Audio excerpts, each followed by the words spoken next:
So hello everyone, Hello guys. welcome to the new day and new vlog. Today we have with us our beloved friend Samuel, or from the title of the video, meet my friend Samuel.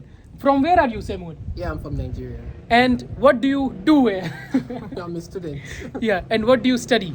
Informatics. Yeah. That's computer science. Correct. And I think why I want you guys to meet Samuel is that we have been studying machine learning together, and Samuel was teaching us some of the concepts, and you're studying here informatics. Yeah. But you have interest in mathematics as well, or? Yes, I have hobby interest in mathematics. Yeah. Yeah.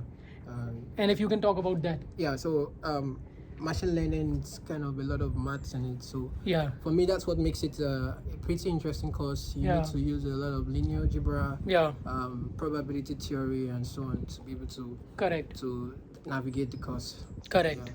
And from where are you? Like you said, Nigeria. And how you got admitted to RPTU? If you can share that, when you came, how was it, your experience till now? Yeah. So actually have a bachelor's degree in engineering, petroleum engineering. Okay. So I'm actually switching my major to computer science. Yeah. Okay. Yeah, But your what you did bachelor's in? Petroleum engineering. Okay. So it's similar to the sciences, just a bit more applied. Yeah. So you still pretty much do, in terms of the maths, the same courses that the computer scientists or mathematicians do, just a little bit less on analysis. Yeah. More on applied stuff. Yeah. And more on intuition. So engineering actually teaches you intuition. So how to think about problems in a mathematical way. Yeah. With less formalism. Yeah. Using little formalism as possible. Yeah. And now you switched here to informatics. Yeah. So, but you have been enrolled to some mathematical subjects, or? Yes. So I always try to take a lot of maths courses. Yeah. As much as I can. Yeah. So the maths courses here at RPTU is really amazing. So they have time series and regression. Numerical courses, numerical ODE, introduction to PDE, convex optimization, and all these courses are kind of courses that play a role in ML one way or the other. Yeah. Right. So say numerical optimization, every machine learning problem is standardly formulated as some optimization problem. So knowing how to play around with optimization will kind of help you in understanding ML. Correct. And I think these are very specific topic based subjects, you can say, and you already did machine learning too. That's also quite interesting, I guess. Yeah. So machine learning 2 is kind of the follow-up to machine learning 1. So machine learning 1, you basically use some geometric intuition to formulate optimization problems that you then solve. But machine learning 2 takes a different approach, whereby you separate the modeling part, the data generating assumptions from your inference part. So you basically use tools from probability theory and statistics to actually, you're using statistical estimators to estimate parameters of the distribution data generating process you've assumed. Correct. And I think we will try to talk about the subject overview of machine learning, because I think that's also going to be interesting video for the people who want to take machine learning. Yesterday, you must have seen, I talked with Muntasir. We discussed about the ML exam experience. If in brief you can tell, how was your experience? What you felt about the exam? Yeah, the exam was actually quite nice. Yeah. So it was structured in a way that if you actually went to classes and if you did some study, self-study, as you attended the tutorial sessions, then you should have an easy time with the exam. If you're quite active in the sessions, and because in exercise sessions were quite elaborative, you can discuss your approach. And one more point that I want to highlight here, since we are introducing Samuel for the very first time in this channel. So the thing about him that is very interesting, and he used to help people regarding solving equations, and sometimes even in the exercise Q&A sessions, Samuel used to go to the board and solve each and every equation, writing down everything, because I think he has very good command in mathematics, and I think he can derive almost anything from from the equation. And he used to teach people, even the TA Mayank, he used to tell something, and sometimes he used to call Samuel that come and explain this to people. I kind of had a very nice time in the tutorial sessions. It's actually more interactive and less of like someone imposing their ideas on you. So it's like it's interactive. Everybody think what could be the solution to this problem. What do you think? What do you think? What do you think? So Mayang actually does a good job of kind of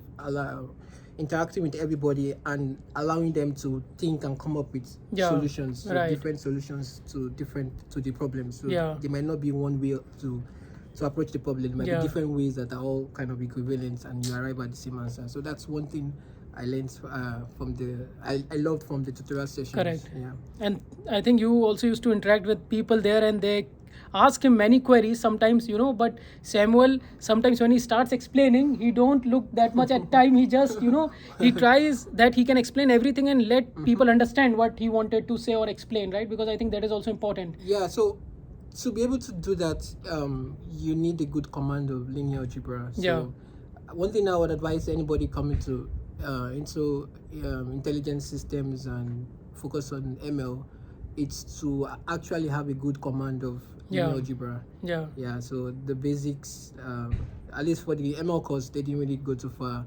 The basics, eigenvalue, decomposition, normal linear algebra maths, how do you factor matrices, how do you multiply matrices, and so on and so forth. So having a very, very good command of linear algebra will actually it will make the classes more fun for you, and correct, you can focus on the intuition rather than start struggling, how will I learn this math topic and stuff like that. Correct. Although it's possible to come and still catch up, but it's a bit stressful, so it's always better to have that background, the linear algebra, at least the basic linear algebra.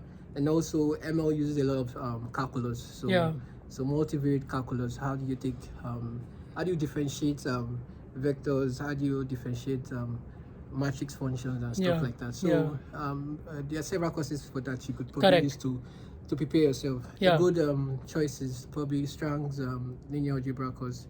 You could even get RPTU's undergraduate material, and you could practice with that. That's another good choice. And I think it's important, like he's giving some recommendations. We'll try to cover these recommendations in separate videos as well. Like if you want to take courses from intelligence systems or from the mathematics department, because Samuel, I think you also refer some mathematical books while you were studying for this subject, and we can talk about the subject overview as well in a separate video. But Samuel, if we also, one more point that I want to mention here is that he also taught us in a group study, some of the topics he used to come during the weekends, explain us, and that's how we got to meet him. I think very first time we met in the ML lecture. That was quite a good interaction for us, and get to know him. Like you came from Nigeria, you came for like when you came here? I came last year. And how's your experience going till now here? How is it different for you, and if you can at first I had to adjust to the environment, the culture here, it's a bit different, but once you adjust and you settle in, then it's quite it's amazing, the experience. For me, the best thing I enjoyed there were the classes. Just sometimes I can just be sitting in class and just smiling. People just like, why is this guy smiling? And so when you have really amazing lecturers lecturing you on the latest topics and trends in the industry and whatnot, so it's kind of fills you with joy. Getting to see the lecturer that are also very passionate about this subject teach you. Correct. So for me, that's been the biggest thing about RPTU experience. And how do you manage your studies and the other things that you have? So I try my best to keep a balance. For me, another thing also, the study groups was really helpful. So I think study groups are one of the very effective ways of studying. In the sense that you might think you cover the course, or you're okay to go for an exam, but you'll be shocked as how underprepared you might be for an exam till you interact with your fellow peers, because everybody sees the subjects differently. So somebody might ask you a question that, wow, I didn't think about it this way. So those are kind of advantages you could get from studying peers. Correct. So that has been helpful. Correct. And I think we also used to discuss some approaches, how we can solve that even on the board or sometimes on the projector, that room that we had. And talking about your experience in Kaiserslautern, so your university experience is going quite good, but how do you find this city different from from where you came. Which city you live in? Nigeria? Lagos. So I stayed in Lagos. Lagos. And how is it different from what differences you felt when you have started living here in Kaiserslautern? So the major difference is Kaiserslautern is more of a quiet city. Yeah. So the population is quite low here. Yeah. So in a way, it depends on who you are. So for me, I like that in the sense that everywhere is just quiet. You could stay, and there's more greenery here. So you could just hang out at the park, settle down, just let nature amaze you. So that's one of the big differences between Kaiserslautern and Lagos. The populations, Lagos is a bit noisy. Yeah. So it depends on what you like. For me, I like that calm, quiet. Yeah. Yes, yeah. And how far is it from your hometown? How you reached here? Oh man, it's a long journey. Is it a direct journey or is it an indirect journey with multiple mode of transportations? But exactly. It depends on how you view it. So you might take a direct flight to Frankfurt, or you could take, depending on your, if you're trying to save cost like I was, take an indirect flight. So I took an indirect flight, and it took me like a day, almost a day to get here. Yep, connecting flights. Yeah. So. And when you came here, did you know someone from here, or was it your very first time in Germany? In all, it was very weird though, because I didn't speak the language. So communicating with someone about where am I going to, or what's this way, how do I get to this location, and stuff like that was weird. Because when you speak in English, then they will like reply you back in German. And I'm like, okay, that's weird. But with time, you catch up with the people and the culture. Correct. Yeah. Correct. And have you joined till now? Were you part of any, to meet people? Like, did you met them during your lectures, during your study groups, or how you meet people here, or you join some events for that? Oh, okay. So for me, I'm probably not the outgoing type like that. But you could attend events if you want to meet people. But for me, I majorly meet people through lectures and study groups. Okay. Okay. So, like he said, he's studying informatics. He has, I think, good interest in mathematics as well. And you read some extra books as well, right? From maths in your free time. What do you do in your free time, if you can tell about that? Since this is about you, Samuel. So my free time, I read maths books. Yeah. If I have any free time, I used to read maths books. So checking what's going on in... recently, I've been kind of studying probability theory, the advanced probability theory. Yeah. Then also, one of the courses I would like to take is probably functional analysis at some point to try to understand that area, because it's just basically extension of linear algebra to weird objects. So we would like to study that. That's also a good one. Yeah. And you could get some applications in ML also. Yeah. So that's what I do. Just study new math concepts. Yeah. And kind of reinforced my understanding of previous subjects. Right, and you must have also gotten this idea that Samuel studies good, like he studies different concepts, and like he said, he has an interest of explaining or teaching people, and he teaches so well. So I think that's also a good trait or nature, you can say, explaining like things in class. You don't really understand something until you're able to teach somebody else it.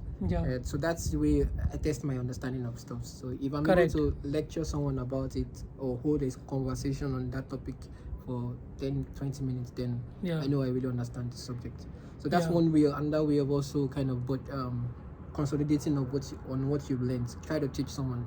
So for me, I keep it in every conversation I have. So let's say I'm learning, like this semester I was taking a course on time series and regression. So what I do is I just play around with friends and I chip in concept from the lecture, and they're like, "What are you talking about?" Like, okay, don't worry, I just said it. So that's, for me, that's a way to kind of to remember these things and to try to understand it better. Because they will ask you questions. What do you mean by this? Then you have to explain. Then if you can't give an explanation, you have to go back to actually study more. Correct. Yeah. And I think once you explain something to a person, then you also remember that, and your concepts also gets cleared with the doubts when you clarify that. So I think that is also good. And in his free time, like he said, he studies some books. And what are your hobbies? Do you play any sports? You do any? No, I don't think I don't play any sports. But you were there on basketball once. Yes, that was like I was deceived into playing basketball. Probably. But so I remember, I think that day we just finished studying, and Like, oh, let's move to the sport hall. I said, okay, let's see what. That was my first time being in a uni sport hall. It's actually good for balance. I won't advise anybody to kind of not to play sport. It's actually helpful because playing that day actually helped reduce my stress and stuff. So it's really good to try to engage in 1 or 2 sports, like my friend here, lacrosse. We try to play different sports. It keeps your mind active as well, and I think you are active, and then you can maybe study good as well, and can discuss things, because your entire day you have to sometimes come to university, go to different places. I think you walk quite good here. The thing about the day I played basketball for the first time, that's like I never played basketball in my life. Really? I never played it. So I was like, what's this? What do you do with this? So I think I can remember it was it was fun though. Like, when you play sports, obviously you don't play alone, you play with people, so that's what makes it fun. So I remember trying to throw the balls into the baskets and missing every single one of them. But I think what stood out for me that day was like, I was playing the game, and for every ball I was trying to throw, I was just calling different names of ML models we learned from machine learning. So I was like, oh, this is for SVM. But I was like, oh no, SVM didn't work. Let me try neural networks, or let me try some other model like that. So it was fun for me. Like, it helps to kind of release the tension and makes you active the next day. You are quite into machine learning. You're even playing and you are remembering models of machine learning. That's a good thing. That's one way of remembering your course, that's also one of the good ways. So imagine you can just get people, if you like sports, maybe you play football, you play lacrosse, like in one way of learning ML is just after you read the material, then you could just say, go to the sports hall with your friends, and be like, okay, for every maybe you're talking about list the objective function for SVM. If you don't get it, then you have to run around the pitch many times. So that's one way of learning it. I guess. So I think you can play sports, you can study, and you have many activities here that you can do here. And how is your time going here till now? It's just amazing. It has been an amazing experience. So. And with all the facilities, like, are the facilities good enough for you here in the university? Yes, they are top notch. So there's literally no book you need that you can't find at university. So you can always get like any textbook you want at the library. Libraries, the library environment is nice. It's beautiful. Correct. So it's nice. They have literally, at least for me, what I search for were books. So if a university has the books you're looking for, or any book you can ever think of, then for me the facilities are good. So I think you can go to the library. You can, like you said, read the books. You can go to different places. Like we showed the SCI room. You can even sit in the SCI room. You can go to building 46. You can. For me, I basically hang out in building 48 where the maths guys stay. So sometimes we just stay down there and study and do assignments and stuff like that. So I think that's also important. You can go to different buildings, different places where you want, and you can study. And any more point that you want to add about yourself, Samuel?